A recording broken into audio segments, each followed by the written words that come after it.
Water drum motorbike tiger rescue. एक नदी के किनारे दो नाव वाले चिल्ला रहे थे। उन दोनों का नाम था ढोलू और भोलू। ओ भैया आओ, बैठिए साहब बैठिए। एक सवारी का 10 रुपए, बच्चों का 5 रुपए ही है। मेरा मोटर बोट है, तेज चलता है। आओ भैया आओ, बैठिए साहब बैठिए। यूं आवाज दे रहा था। आओ भैया आओ, मेरा साधारण सा नाव है, आपको जो भी देना हो दे दें। आओ भैया आओ, यूं आवाज दे रहा था। और कुछ लोग भोलू के नाव में बैठकर नदी पार कर रहे थे। भोलू जो पैसे सवारी देते थे उसे लेकर खुश रहता था। एक दिन ढोलू, इस कमबख्त भोलू के कारण मेरी आमदनी कम होती जा रही। जिनको जल्दी जाना होता है उनके अलावा कोई भी मेरे बोट में नहीं बैठता। ये मुझसे ज्यादा कमाता है, कमबख्त इसे यूं ही नहीं छोड़ना चाहिए, यूं सोचा। बाद में ढोलू अपने दोस्त ओंकार, जो कि एक नाटक कंपनी में काम करता था, उससे मिलकर उसे समझाया कि उसे क्या करना है। बस इतना ही। अरे मुझे इतना छोटा सा पात्र दिया है, ठीक है वैसा ही सही, उस रोल में जान डाल दूंगा, देखते जाओ। उस रात को ओंकार पानी में कूदकर भोलू के नाव में छेद कर दिया। बस भोलू का नाव पानी में डूब गया।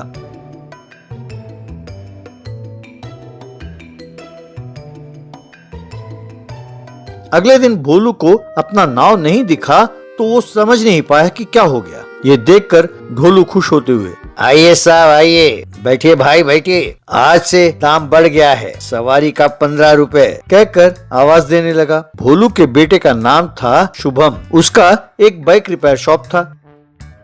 अपने कमाने का जरिया गया तो घर पर चिंतित बैठे भोलू से शुभम, पिताजी आप चिंता ना करो, अपने घर पर पड़े ड्रम से मैं आपके लिए वाटर ड्रम मोटर बाइक बना कर देता हूँ, ठीक है। यूं शुभम ने अपने बुद्धिमानी से एक वाटर ड्रम मोटर बाइक को तैयार किया।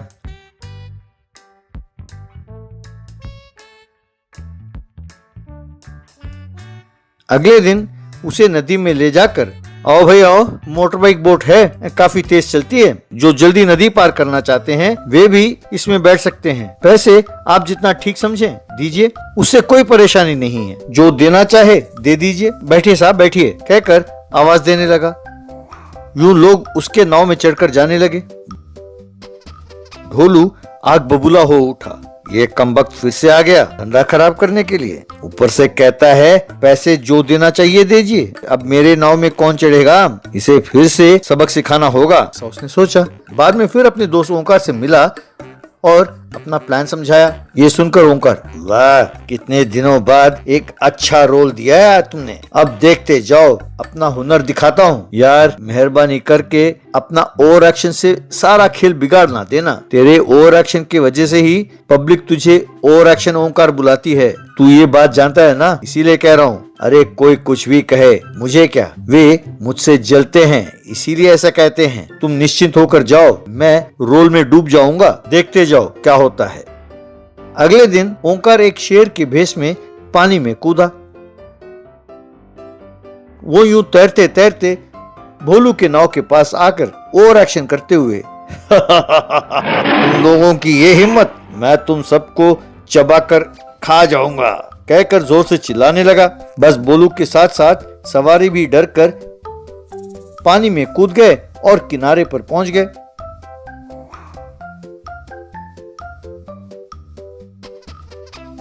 देखा भाइयों, उसका नाव ज्यादातर आवाज करता है, इसीलिए शेर ने खींचकर उन पर हमला किया, इसीलिए मेरे नाव में बैठे। अब यदि उसके नाव में चढ़े तो आपके जान को खतरा है। यूं लोग उसके नाव में चढ़कर जाने लगे तो शेर कुछ किए बिना साथ साथ तैरने लगा। देखा, वो शेर मेरे नाव को कुछ नहीं कर रहा है, क्योंकि मेरा नाव आवाज कम करता है, इसीलिए वो हमें तंग नहीं करता। लोग उसकी बात मानने लगे। सवारी ना मिलने पर भोलू बहुत दुखी हो रहा था।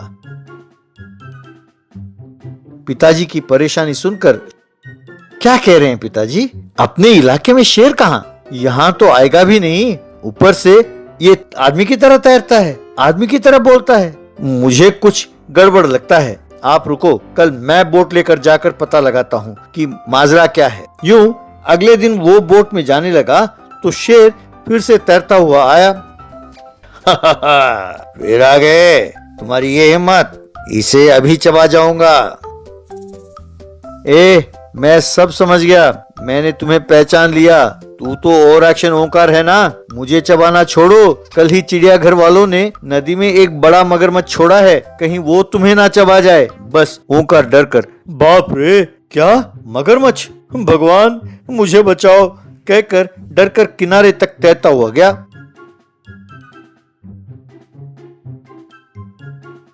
वहां खड़े लोगों ने उसका चेहरा देखा और उसे पहचान लिया। बस लोगों ने सब पकड़कर उसे खूब मारा। उसने तब सब कुछ उगल दिया। फिर लोगों ने ढोलू को भी खूब पीटा। गांव वालों ने ढोलू को गांव से भगा दिया। तब भोलू आराम से wooden drum motor bike boat चलाते हुए खुशी से रहने लगा। Online salon barber. एक बड़े सिटी में एक बार्बर शॉप हुआ करता था। उसमें एक मोटा सा आदमी हुआ करता था। वो वहाँ का बार्बर था। उसका नाम सिकंदर है, लेकिन वो खुद को सीजर सिकंदर बुलाता था। वो उस दुकान पर आने वाले लोगों की कटिंग करता था। उसके घर पर कांच के सामने कई प्रकार के विग हुआ करते थे। रोज किसी एक को चुनकर सर पर पहनता था।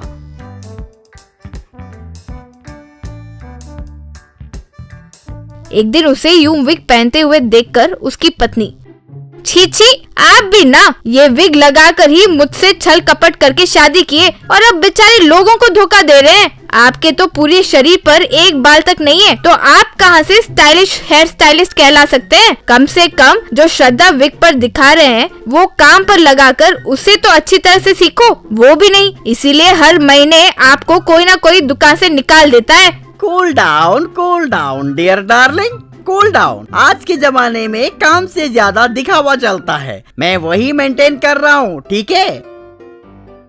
उसकी दुकान पर एक दिन एक आदमी आया, स्टाइलिश विग पहना हुआ सिकंदर से। भाई सिकंदर आप ही है ना? आपके बारे में एक इंटरव्यू में देखा था। आप हर दिन एक एक बाल के स्टाइल बदलते हैं। मुझे भी एक बढ़िया हेयर स्टाइल कीजिए। आप जैसे ही मैं भी हर दिन एक नए हेयर स्टाइल में दिखने की आशा करता हूँ। आपको जो पसंद है वही कीजिए। Sure dear brother, sure. बैठिए। आप भी मेरी तरह हर एक दिन नए हेयर स्टाइल में दिखना चाहते हैं ना?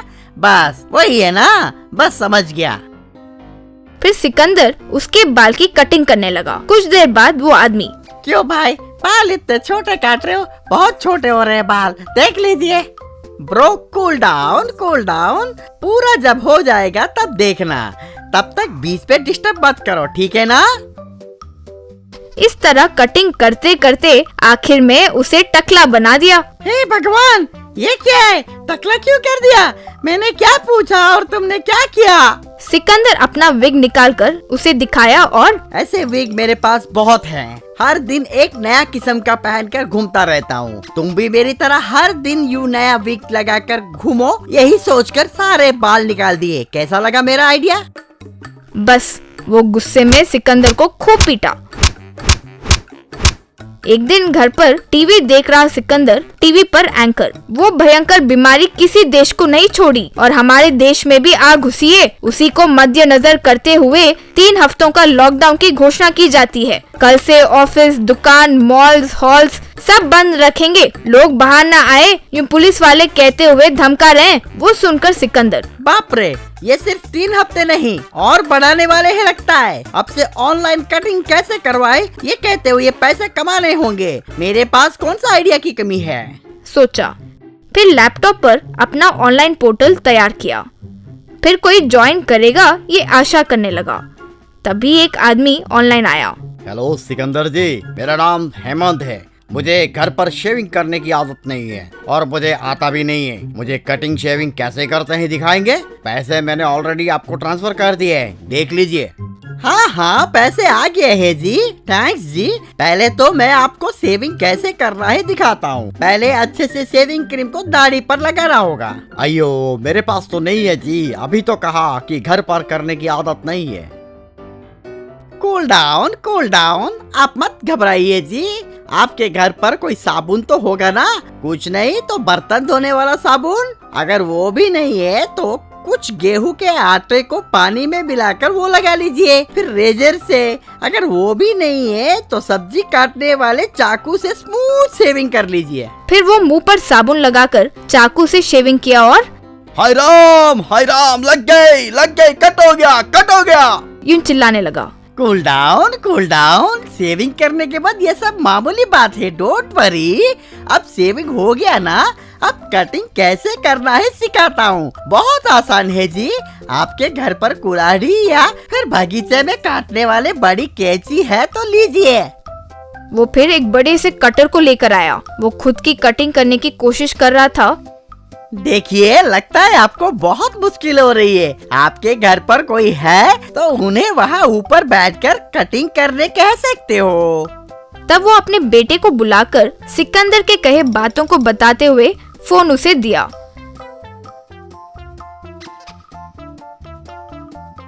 वो फोन में देखते हुए कटिंग करने लगा।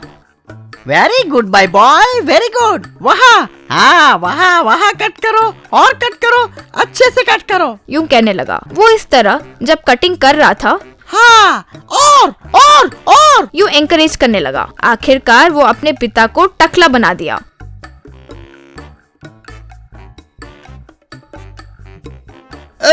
ये क्या रे?